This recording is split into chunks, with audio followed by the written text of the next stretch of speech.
Il est temps pour moi de laisser la parole à Stéphane Bizot qui va conclure ce colloque. Donc, il est professeur du MBA Management by Design à Sciences Po et à Strat École de Design. On le présente comme le gourou du design thinking. Donc, je lui laisse avec joie la parole. Son quotidien, c'est pousser les limites de l'imagination pour construire l'avenir des entreprises de demain. À lui de pousser les limites de la synthèse pour conclure ce riche colloque.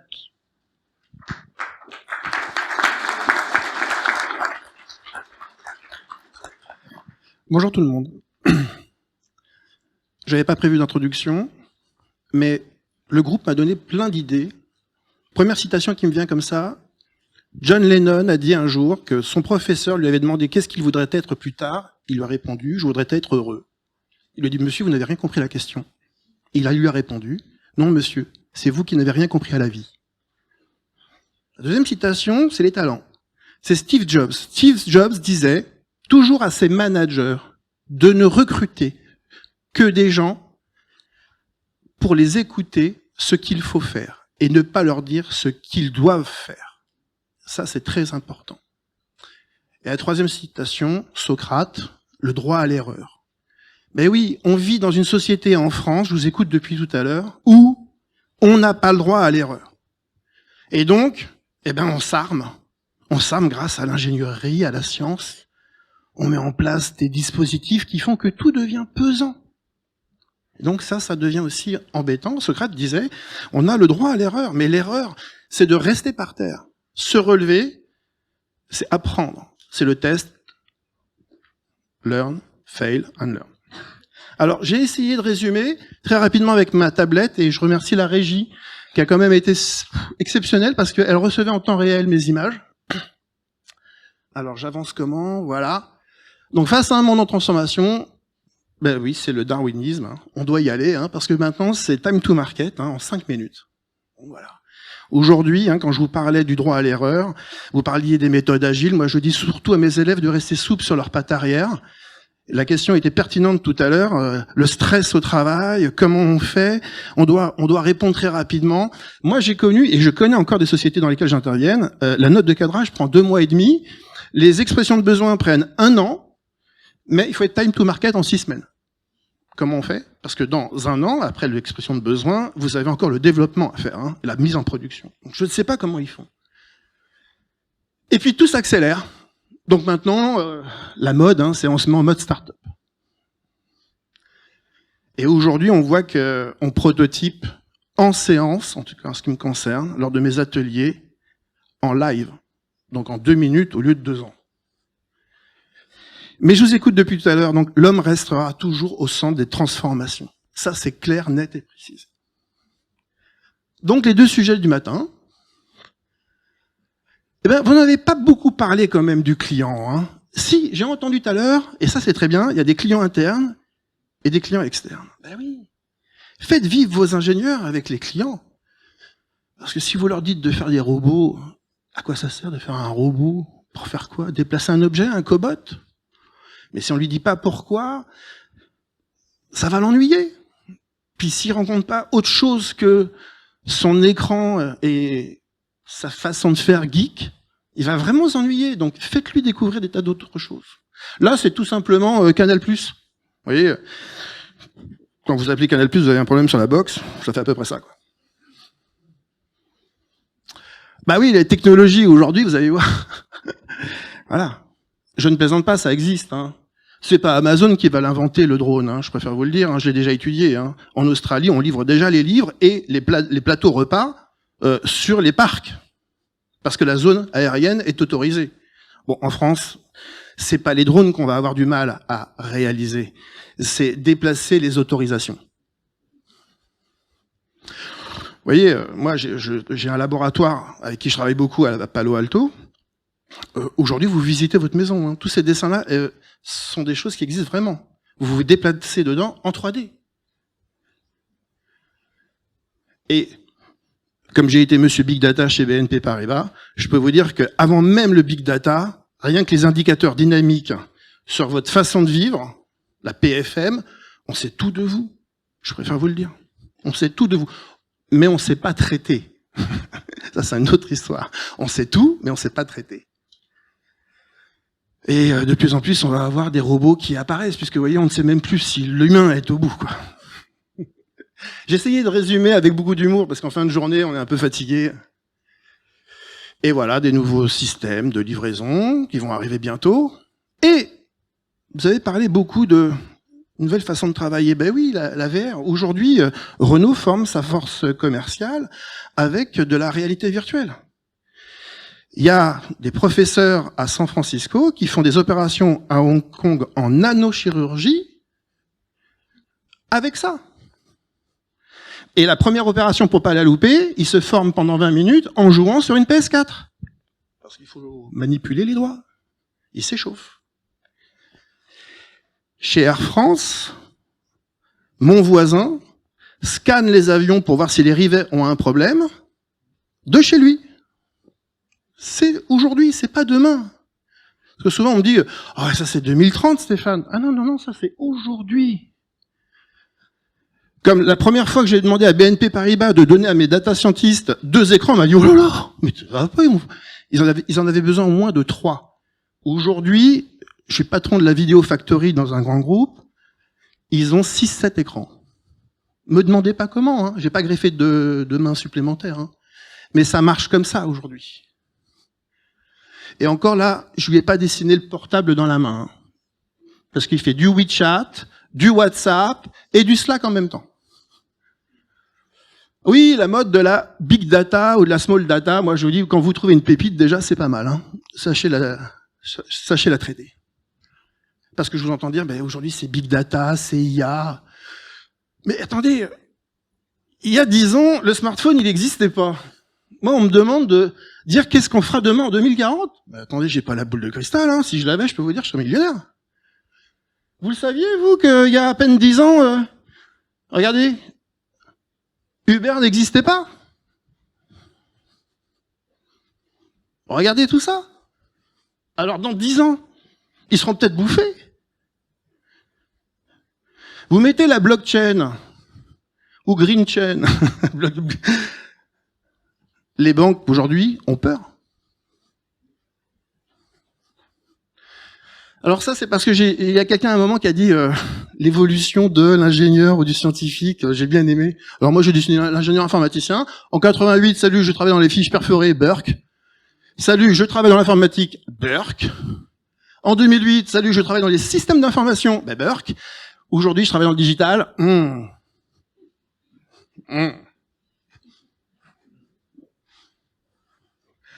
Ah ouais, alors là, c'est Philippe. Ah là, le Chief Data Officer, le Feel Good Manager, mais géant. Vous voyez, je l'ai rajouté là.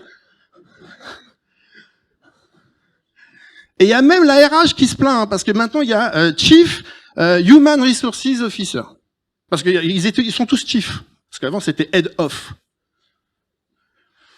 Surtout qu'on n'en a pas parlé, alors ça je suis un peu sorti, c'est qu'aujourd'hui quand même le monde de l'entreprise, elle change quoi. Aujourd'hui, vous voyez, on travaille dans des grands plateaux. Alors, Burke. Et puis il y a des espaces de coworking. Et quand on rentre dedans, on a l'impression qu'ils glandent. Alors, Burke, je suis pas habitué, moi, je suis en costume et regardez le mec derrière, là. Et il travaille, hein. J'étais aussi en Chine il y a 3 semaines, j'en ai vu plein comme ça. Mais il travaille. Et alors, du coup, ça justifie les entreprises de développer le nomadisme. Donc, du coup, ils font des bâtiments de 1000 places, mais vous êtes une entreprise de 2000, et si vous décidez de pas travailler le lundi chez vous, si vous venez au boulot, il y a plus de place. Alors, ça crée vraiment un rapprochement collectif pour travailler ensemble. Et puis, il y a tous ces mots étranges qui arrivent, là. Hein, vous en avez cité, Scrum, Lean, MVP, DevOps, Standing Pizza Team. Vous avez parlé d'Agile, les post-it. Mais tiens, en parlant des post-it, vous voyez par exemple, 3M, en fait, pour amener une bulle d'oxygène à leurs employés, ils ont offert 20% du temps, ils font ce qu'ils veulent. Je vous assure, hein. Ils ont dit, voilà, un jour de la semaine, ou 4 dans le mois, faites ce que vous voulez. Le post-it, il a été inventé par 2 gars qui travaillaient pas du tout à la recherche et développement, et qui se sont dit, on aimerait faire un truc comme ça. Bah, aujourd'hui, c'est 60% de leur chiffre d'affaires. Donc, les entreprises ont aussi à réfléchir sur le baby-foot. Là, je rejoins Philippe aussi. Le baby-foot, le ping-pong, la machine à barbe à papa l'été, c'est bon, quoi. Et le voilà.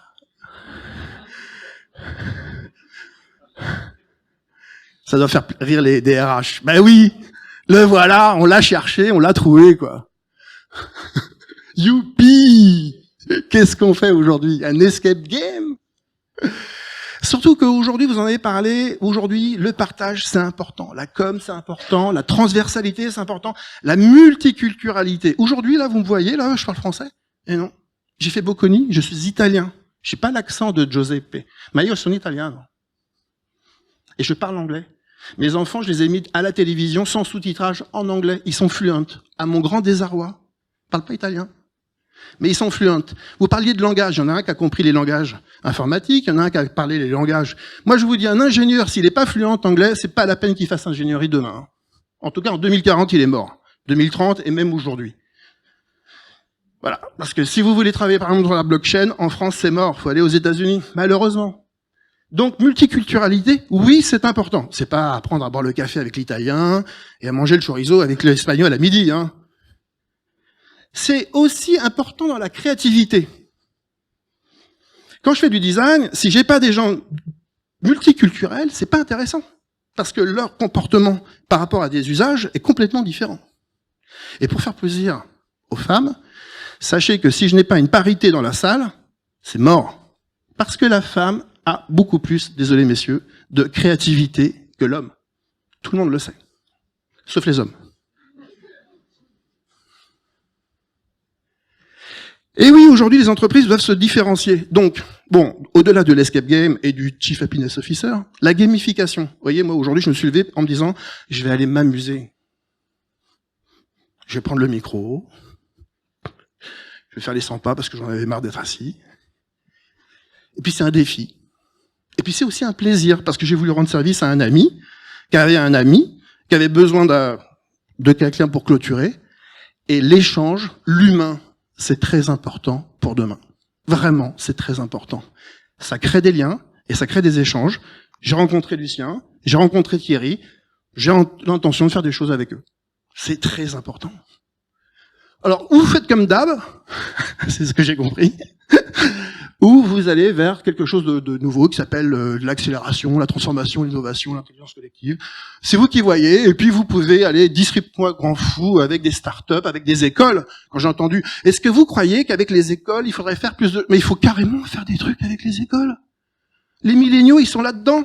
C'est eux l'avenir, c'est eux qui vous diront comment il faut travailler demain, c'est eux qui vous diront que votre application mobile, elle est complètement à chier, je parle comme eux. Ah bon? Ouais. Tes 15 écrans, ça me fait penser à ta hiérarchie, quoi. Oh. Bon, on arrête. Vincent m'avait dit, tu te lâches, mais pas trop. Et bien entendu, vous parliez des trucs molles, là. Enfin, moi, j'appelle ça les soft skills. J'aime bien faire un peu la description. Mais oui!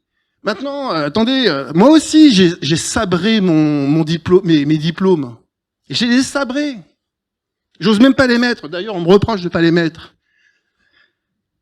Ben oui, demain, plus d'autonomie, du sens critique, de la créativité, de la communication. J'ai pas mis bienveillance. Tarte à la crème. J'ai compris, ça c'est pas bon. Empathie. J'ai entendu que les ingénieurs, les écoles vont devoir former à ça. Bah oui. Et n'oubliez pas une chose, dans les milléniaux, là, les générations Z, là, ils sont beaucoup plus orientés clients puisqu'ils sont tout le temps avec leur téléphone, là. Même, on va inventer quelqu'un qui va les emmener pour traverser la rue. C'est pour répondre au monsieur avec la voiture de Google. Néanmoins, la voiture de Google, monsieur, pour votre information, c'est intéressant pour vous, en 2025, si ça marche, c'est les camions, c'est 14 millions de chauffeurs aux États-Unis. Et donc l'impact, vous voyez, 14 millions, ça nous parle plus que si on dit, bon, c'est que les chauffeurs en France. Et après, derrière, ça va arriver en vague, comme d'habitude. Donc le client interne ou le client externe. Ne l'oubliez jamais quand vous faites vos cours ou quand vous les intégrez. Il y a un client au bout, quoi. Besoin de satisfaction, du temps, du stress, de la qualité, mais trouvons le bon chemin pour pas créer ce stress. Ah, j'ai aimé celui-là. Bah oui, comme on est tous suréquipés, des ordinateurs, des smartphones, des tablettes, etc., on est augmenté. Ben, elle l'a pas tellement aimé, elle. Hein. Depuis le 6 novembre, elle n'est pas augmentée. Hein. Moi, ça tombe mal, c'est l'anniversaire de ma femme le 6 novembre, donc bam, ça tombe à chaque fois. Le management doit-il évoluer? Oui. Bah oui. Bah oui, aujourd'hui, on voit bien que dans les grands groupes, on sait même plus quel est le cap. Du coup, on met les bandeaux aux mecs et on leur donne des rames. T'es manager. Ou je veux être manager, c'est ça le pire. Parce qu'en fait, je fais rien, j'ai un budget, et je fais du reporting, et puis j'avance. Bah ouais, hein. C'est malheureux. C'est triste. Confucius, enfin non, pas Confucius, je sais plus qui, disait que un homme avec des idées est bien plus riche qu'un homme avec de l'argent. Bah oui. Qu'est-ce qu'on s'ennuie avec un homme qui a beaucoup d'argent, mais qui n'a pas d'idées? Quelqu'un qui a des idées, innovation frugale. Moi, par exemple, lorsque je lance des ateliers, je donne pas les moyens au départ. Comme ça, vous allez voir, au niveau de la créativité, bah, excusez-moi mesdames, on se lève les doigts du cul, quoi. Hein. Le droit à l'erreur. Vas-y, vas-y. Le nouveau, là. Vas-y, va présenter ton sujet. Voilà, j'essaye d'accélérer parce qu'on m'a montré 5 minutes, 3 minutes. Et oui, c'est compliqué la transfo aussi pour les grosses entreprises. Hein. C'est normal. Hein. Donc, si on évoluait, hein, oui, je vous parlais tout à l'heure du darwinisme. Donc, il faut vraiment évoluer. Il faut y réfléchir vite, hein. Très très vite. Surtout, je vous parlais du nomadisme. Hein, voilà, maintenant on travaille dans son jardin. Et puis, ben, les grosses entreprises, elles essayent de bouger, quoi. On le voit. Hein, voilà, il va falloir ramener la culture du fun. Je l'ai compris tout à l'heure. Bon, ben, voilà, elles essayent. Ben, bon, il y a des méthodes coercitives aussi des fois pour accélérer l'innovation. Hein, voilà, tu innoves. On disait mais comment on peut amener la création, la créativité dans l'entreprise? Bah oui, en gueulant dessus, quoi. Voilà. Et puis on forme les managers aux soft skills. C'est ce que j'ai compris. Il va falloir former les managers aux soft skills. Donc voilà, ils sont en formation. Vous voyez, bienveillance, empathie. Là, je l'ai mis. Hein. Partage, bisous. Bah, vous voyez à peu près la tranche des managers. Il y a du boulot. Hein.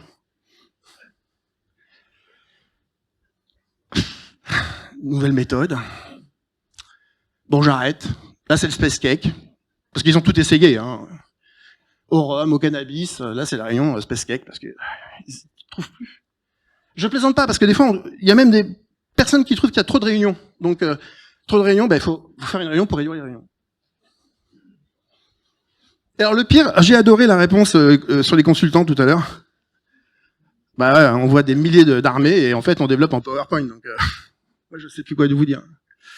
Et puis, quand il y a une super idée, vous êtes viré. Bah ouais, il va me marcher sur les pieds. Ouais, trop de talent, quoi. On était bien avant. Parce que quand on veut, hein, il y a un beau dessin, je sais pas de qui c'est, mais qui veut la transformation? Tout le monde lève la main. Qui se met en marche de se transformer? Plus personne. Plus personne. Précaré. On est bien. C'est pour ça que vous vous posez la question. Mais pourquoi ils veulent devenir ingénieur? Manager? On fait rien. On le fait super bien en plus. Et alors, ils ont développé, c'est ce que j'ai entendu, des data labs. Ah, moi, j'en ai connu des data labs. Hein. Ouais. Alors maintenant, le data lab, c'est qu'est-ce qui se passe si quelque chose d'innovant se passe en dehors du data lab? Ne t'inquiète pas, on a mis le manuel de procédure pour tuer le data lab, les idées qui sortent ou qui émergent. J'espère qu'il n'y a personne de la SNCF dans la salle. Parce que eux, ils se sentent en mode start-up. Pourquoi pas? Je suis agile, un souple sur les pattes arrière, j'y crois. Et puis, confrontation des jeunes et des vieux, hein. Là, j'ai bien aimé la fin, là. J'ai pas pu, je me suis lâché, hein, Vincent, je suis désolé. Là, je me suis dit, il faut y aller. Néanmoins, Un gamin, il reçoit 200 mails par jour, il contextualise que dalle, il prend ses Instagram, ses WhatsApp, il prend plein de trucs, et pourtant ça avance. Moi, je regardais ça, je me disais, comment ils font? Et j'ai regardé les anciens qui, eux, se tuaient justement au stress parce ils essayaient de répondre à tous les mails, d'être propres, d'être corrects, etc. Je pense qu'il y a une fusion des deux à faire. Il y a une intelligence à trouver. Peut-être qu'il faudra demander à une machine, une intelligence artificielle pour pouvoir y arriver, parce que là... Et puis, je vais presque finir en disant, les gars, j'ai une pêche d'enfer aujourd'hui, je vais tous vous bouffer, donc voilà, c'est ce que j'ai aimé. Moi, j'aimerais que Lucien et Thierry me rejoignent, là, 2 minutes, là. Ils sont debout depuis tout à l'heure. Je vais vous faire voir ce que c'est les nouvelles méthodes de travail. Descendez. Bon, j'ai fait un jeu avec une cravate, hein.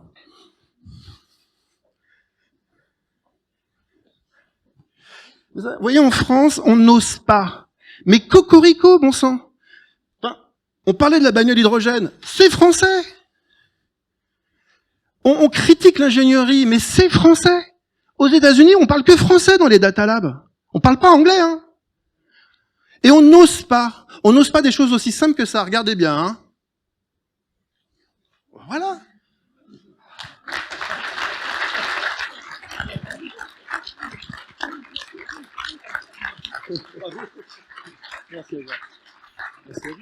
Donc je dirais, osez, osez, osez et laissez-leur s'exprimer. Plus vous valorisez l'homme, plus vous le valorisez, j'ai travaillé dans la cosmétique, plus vous le valorisez et plus vous en sortez de lui l'essentiel. Et ça, c'est important. C'est là que réside la créativité. Si vous êtes heureux, si vous êtes bien, John Lennon, vous aimez aller au boulot. Parce qu'il y a des choses, c'est des bulles d'oxygène, c'est des collègues, c'est plein de petites choses qui font que vous allez vous épanouir et vous allez vous amuser. Bon, eh bien, écoutez, très bonne journée. Il paraît qu'il y a un très bon buffet.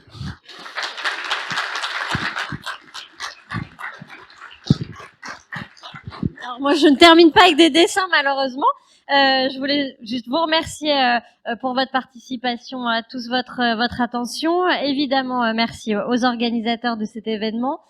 Qui sont tous ici, dont IESF Île-de-France et l'Université de Paris, dont la cheville ouvrière a été le IDD. Merci à Monsieur Loriot, Monsieur Usan, et je crois qu'il y a un buffet qui vous attend.